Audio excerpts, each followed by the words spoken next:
Hello again everyone, welcome back again di Altcoins Review. It's glad to be back in my office. Ya, office-nya sebenarnya di rumah teman-teman sekalian. So di Altcoins Review ini kita ngambil koin pertama yang di-mention di video PancakeSwap, yaitu VeChain. Kemudian tadi ada Injective dan juga Ethereum Classic sudah saya post chartnya dan analisisnya melalui grup Telegram ya. Dan di video ini sebelum saya mulai sebenarnya ada beberapa poin yang saya pengen sampaikan. Karena terus terang saya lumayan terkejut ya dengan Breeze Army ya. Saya lihat Breeze setelah saya cek price actionnya, oh ternyata memang lagi nanjak gitu. Dan saya sih sebenarnya merasa bahwa ini adalah momen lah ya yang tepat untuk koin-koin itu bisa mengembalikan kepercayaan investornya. Jadi market makernya tuh harus taking action dan harus membuat environment yang menarik supaya para retail atau investornya tuh bisa kembali masuk ke dalam market-market atau aset tertentu. Nah, sebelum saya ngomongin lebih jauh soal VeChain, mungkin ada poin yang saya pengen sampaikan nih, terutama buat teman-teman Breeze Army. First of all, I apologize atau saya minta maaf sama teman-teman kalau misalkan perkataan atau mungkin cara saya menyampaikan atau mungkin opini dan pendapat yang saya sampaikan pada saat update Breeze ya sekitar beberapa waktu lalu, which is sekitar 1 bulan lalu bukan 1 minggu lalu, itu mungkin terkesan seperti menjelekkan atau bagaimana atau mungkin menyinggung gitu ya. Jadi saya minta maaf dari sisi itunya. Nah, sebenarnya ketika saya ngebahas Breeze ya pada kala itu nggak ada tujuan untuk menjelek-jelekan atau bagaimana ya, tapi lebih kepada coba untuk spilling the fact atau data yang saya dapatkan ya. Jadi di sana sebisa mungkin saya tidak subjektif ya. Pertama, saya nggak di-endorse sama Bitgert. Kedua, saya tidak memihak pada I don't know, maybe kalau kalian bisa bilang yang pro dan kontra gitu ya. Saya tidak memihak pihak manapun, dan justru teman-teman sekalian, apa yang saya sampaikan di situ, ya ini next pointnya ya, adalah bagaimana cara saya pribadi itu menentukan either sebuah project atau sebuah investment di sebuah perusahaan itu bagus atau tidak gitu ya untuk kedepannya. Jadi saya ngelihat lagi itu dari bagaimana supply tokennya, kemudian bagaimana circulating supply-nya, kemudian liquidity di market ini juga penting ya kan, karena kita berbicara bigger investor nih, mereka yang punya duit besar yang bisa ngepump harga ya, which is kalau misalkan mau ada activity ya mereka harus menemukan yang namanya liquidity di pasar. Dan developernya siapa atau timnya yang mengembangkan seperti apa, mungkin kerjasamanya dengan siapa saja, dan masih banyak lagi sebenarnya termasuk kayak project dan event-event yang mereka ikuti ya di sepanjang mungkin season bear market 2022 sampai dengan momen 2023. Nah, jadi sudah 2 poin teman-teman yang saya highlight di sini. The first point adalah I apologize ya kalau misalkan perkataannya menyinggung atau bagaimana, dan poin kedua adalah apa yang saya coba sampaikan di sana itu adalah based on fact, data, dan segala artikel yang sudah pernah terjadi sebelumnya. Seperti ketika saya mention social medianya ya, karena saya tadi sempat nonton ulang videonya 18 menit, saya coba untuk tonton ulang 2 kali, dan saya mencari tahu kira-kira poin di mana yang mungkin teman-teman merasa bahwa saya tuh ngomong bahwa Bitgert itu scam gitu atau gimana ya. Karena sebenarnya di sini saya hanya membacakan sebuah artikel ya, Is Bitgert a Scam? Ya, which is ini dari Forbes Advisor, dan saya kembalikan lagi ke teman-teman in the end, either kalian percaya koin ini scam atau koin yang punya opportunity, ya itu semua adalah decision teman-teman. Jadi poin nomor 3 sebenarnya adalah apapun yang saya sampaikan di dalam informasi, maksudnya di dalam video update yang saya selalu berikan ke teman-teman, mungkin kalian boleh consider itu sebagai additional information ya, atau informasi tambahan saja. Primary atau yang utama adalah ketika teman-teman melakukan research. Ya, jadi kalau misalkan contoh nih, saya tanya sama teman-teman Breeze Army gitu ya, guys, kenapa kalian pegang token Breeze? Kenapa kalian beli Breeze token dan kenapa kalian mau keep sampai next bull run? Nah, itu kalian yang tahu jawabannya. Ya, reasonnya apa gitu loh. Mungkin kalian boleh kasih tahu di kolom komen juga ya, terutama buat Breeze Army yang mungkin sambil ngelihat video ini kebetulan gitu kan, sambil ngelihat VeChain juga. But overall itu sih sebenarnya 3 poin utama yang saya pengen sampaikan di pembukaan di dalam video ini ya. The first one adalah I apologize, saya minta maaf sama teman-teman kalau misalkan perkataannya menyinggung, but ketahuilah yang saya coba sampaikan semua itu adalah data dan fakta saja. Jadi kalau misalkan teman-teman merasa tersinggung atau bagaimana, ya mungkin boleh dilihat lagi lah videonya ya. Tapi kalau misalkan merasa kesel, ya lebih baik jangan lihat lagi videonya gitu ya. Atau bila perlu unsubscribe channel ini aja gitu loh. Karena saya nggak tahu kedepannya kalau misalnya kita update seputar Breeze token lagi, and maybe ada perkataan yang menyinggung lagi, saya takutnya nggak siap ya teman-teman. Dalam artian yang baper-baper nih, yang susah teman-teman ya. Nah itu poin nomor 1. Poin nomor 2 adalah segala opini, pandangan, dan yang pokoknya apapun yang saya sampaikan di dalam YouTube channel ini itu sebenarnya adalah dari sudut pandang saya ya. Jadi bagaimana cara saya melihat koin, melihat project, melihat sebuah investasi ya, baik itu di saham ataupun di emas ataupun di mata uang kertas, ya itu semua adalah berdasarkan apa yang saya ya research ya, atau yang saya analisa. Jadi teman-teman sekalian harus mengerti bahwa itu adalah sudut pandang orang lain gitu loh. Makanya poin nomor 3 ini berhubungan dengan nomor 2, yaitu nomor 3 adalah ini hanyalah sifatnya adalah sebagai additional information atau informasi tambahan buat teman-teman. Jadi teman-teman mau cerna boleh, tidak mau dicerna, difilter dan dibuang juga nggak ada masalah.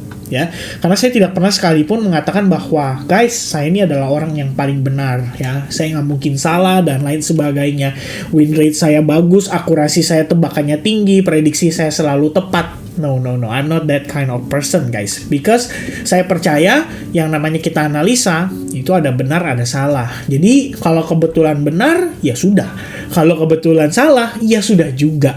Yang penting apa? Kita bisa memanage risiko sehingga ketika seandainya kita salah, itu tidak menyebabkan seluruh account kita mengalami kerugian ya, secara massal atau mungkin sampai liquid atau mungkin sampai kehilangan aset sampai benar-benar jadi nol. Ya itu ya tentu saja yang harus dipahami oleh setiap investor, trader atau siapapun yang mau bergelut di dunia investment atau financial market. Ya, mudah-mudahan cukup paham sampai di sini teman-teman. Gak terasa udah 7 menit, tapi mudah-mudahan value yang saya coba sampaikan teman-teman bisa dapatkan ya di 7 menit pertama ini. So, soal VeChain, saya sempat update price actionnya juga melalui grup Telegram. Salah satu yang saya suka dari VeChain adalah bagaimana progres pergerakan pada higher time frame sebenarnya mengindikasikan pergerakan harga VeChain ini masih di dalam struktur yang bisa dibilang bullish. Ya, ini adalah previous high-nya. Harga telah breakout sangat impulsif, lalu perlahan-lahan dia mengalami pullback dan ada proses transisi yang menurut saya proper ya, terjadi di dekat area-area demand-nya. Jadi kalau misalkan teman-teman mungkin marking di area ini as your demand, menurut saya ini udah valid sekali ya. Plus teman-teman, kalau misalnya kita tambahkan trendline, well technically saat ini VeChain itu lagi ngetes trendline yang sangat-sangat majornya.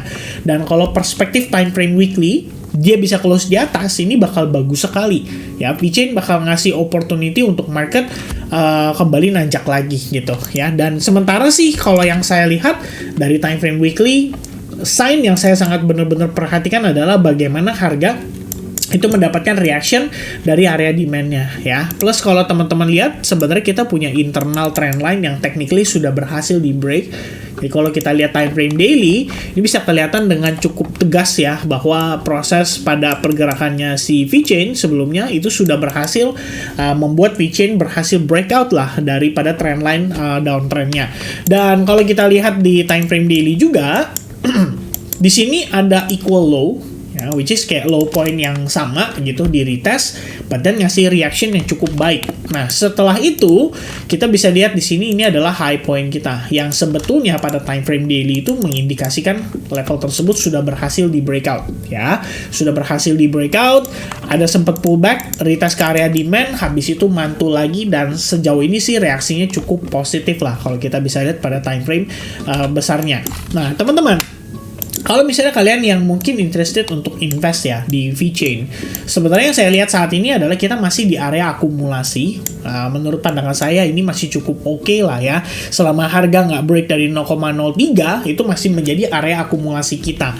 Ibaratnya teman-teman tinggal manfaatin aja kayak highest point-nya di mana nih. Oh, mungkin di kisaran level ini dan ini adalah lowest point-nya.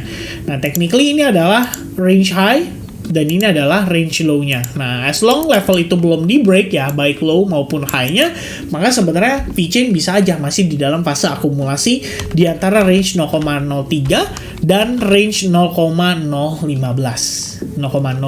ya, lebih kurang begitu teman-teman ya. Jadi kembali lagi ke daily, what I like about VeChain adalah bagaimana saat ini pergerakan, terutama perspektif time frame daily, ini kita sudah bisa katakan bahwa ini valid loh dikatakan yang namanya structure shift gitu. Jadi kalau misalnya teman-teman ngelihat dia pullback, technically ini adalah area inducement ya. Jadi kalau misalkan si harganya mengalami breakdown, for example like this, teman-teman jadi tahu Anda punya high point dan Anda punya low point, which is low point kita bisa pakai di sini dan ini adalah high point. Nah, dapat tuh kira-kira area Fibonacci 0,618 atau 071 yang masih berpotensi untuk ngasih reaction pada si VeChain untuk bisa kembali rebound lagi. Nah, itu sementara yang saya lihat pada perspektif time frame daily. Jadi kalian boleh lihat nih ada yang namanya area inducement yaitu kisaran 0,019 ya. Saya akan marking di sini supaya teman-teman bisa update lah ya di chart masing-masing. Ya, itu lebih kurangnya. Nah, kalau kita lihat time frame hourly-nya, sebenarnya saya sendiri udah ada ongoing long position. Jadi saya cukup memperhatikan si VeChain ini semenjak beberapa hari lalu. Utamanya sih sebenarnya pada saat time frame daily ya, kita ngelihat oh di daily ini udah bagus sebetulnya. Kita ngelihat by proses tuh si VeChain udah nunjukin bahwa saat ini harga itu sudah dalam keadaan struktur yang cenderung bullish. Ya, jadi saya coba untuk mengidentifikasi dan mencari alternatif option untuk entry di time frame kecil.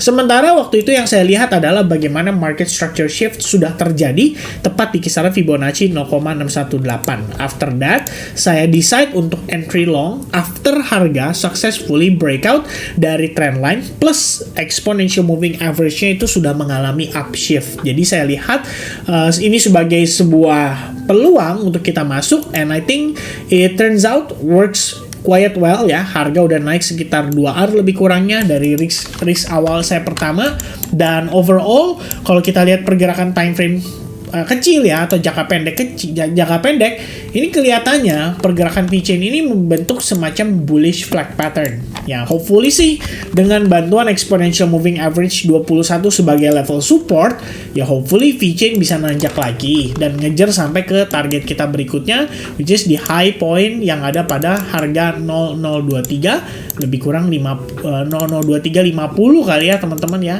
Nah, seperti ini. Atau mungkin kalau pembulatan ini namanya 00235 kali ya ibaratnya teman-teman. Nah, itu adalah sebagai target jarak tempuh yang pertama ya. Once harga tersebut dites, maka sebenarnya kita bisa melihat ada peluang yang cukup baik untuk si VeChain, terutama pada perspektif time frame daily, itu bisa retest ke area fresh supply-nya yang terbentuk pada dump di kisaran tanggal sekitar 19 April. Yang harga naik terbatas, tiba-tiba 19 April kita ngelihat ada dump. Nah, dump itu kan disebabkan oleh aktivitas sellers yang lumayan agresif dan tampaknya kita akan dibawa untuk retest ke sana kalau misalkan VeChain sudah valid berhasil breakout dari 0,0235 dolar. Alright, so kalau perspektif VeChain lebih kurangnya saya ngelihat secara struktur dia masih bullish, intinya high, low, higher high, higher low, and hopefully kita bisa expect ngelihat ada yang namanya higher high ya untuk next potential target kita di VeChain. Alright, so itu dia teman-teman sekalian penjelasan saya seputar VeChain ya. Nggak terasa 7 menit untuk intro ya, ngebahas sedikit permintaan maaf untuk teman-teman yang mungkin percaya atau believe dengan Breeze token ya. Ketahuilah teman-teman sekalian bahwa itu semua adalah keputusan investment teman-teman ya. Saya di sini hanyalah memprovide tambahan informasi. Saya bisa salah dan tentu saja ibaratnya tidak ada manusia yang 100% benar. Jadi perlu dipahami bahwa teman-teman tetap harus melakukan research secara mandiri. Supaya apa? Supaya lebih puas bahwa decision kalian transaksi itu adalah berdasarkan decision masing-masing. Oke, so that's gonna be it for tonight. Thank you very much guys. Happy weekend buat teman-teman semuanya, dan kita jumpa lagi di update besok untuk Bitcoin dan altcoins berikutnya. Cheers and bye-bye guys.